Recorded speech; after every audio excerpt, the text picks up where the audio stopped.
Hey, what's up guys? It's me, Jollybogs at your service. For today's video nga pala ay magsiservice kami ni Paring Renan dito sa Upland. Bago nga pala kami tumaas sa aming pagsiservicean ay kumain na muna kami dito sa Lagyo. Isa sa mga paborito naming kainan sa tuwing kami ay magsiservice sa Upland. Dito nga pala yan sa Ross Anthony Dim Sum House. Kababa nga pala namin ng motor ay umorder na rin agad si Paring Renan ng para sa amin. Tinanong pa nga pala niya ako kung ano ang gusto kong kainin at sinagot ko sa kanya kung ano ang kanyang order ay ganoon na lang din ang sa akin. At eto na nga pala ang aming order, 2 pares at syempre meron niya extra rice. Napahubad baro nga pala ako dito dahil talaga naman mapapalaban na naman ako ng kainan. Dito nga pala kami madalas kumain kapag sa Upland kami nagsiservice, lalo na kapag inaabot kami ng tanghalian. Solid na solid naman kasi talaga dito ang pares, talaga naman mapapaulit ka ng paulit-ulit. At marami din naman dumadayo dito ng mga taga-ibang bayan. Sa mga hindi nga pala nakakaalam kung saan ito ay matatagpuan sa Barangay Lagyo, Siniloan, Laguna. Sa pagkakaalam ko ay open naman sila araw-araw. Kaso nga lang pagdating ng linggo ay half day lang sila. At pagkatapos nga pala namin kumain ay umangat na rin agad kami para makapunta na rin agad kami dun sa aming seservisan. At pagkarating nga pala namin dito sa lugar ng aming pagseservisan ay aso agad na sumalubong sa amin.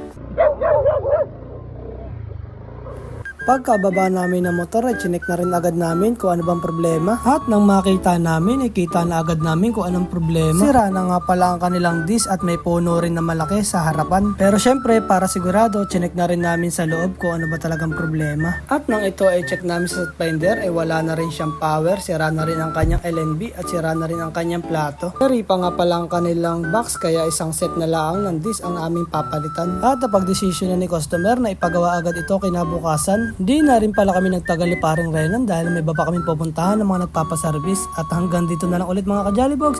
Hanggang sa muli. Salamat!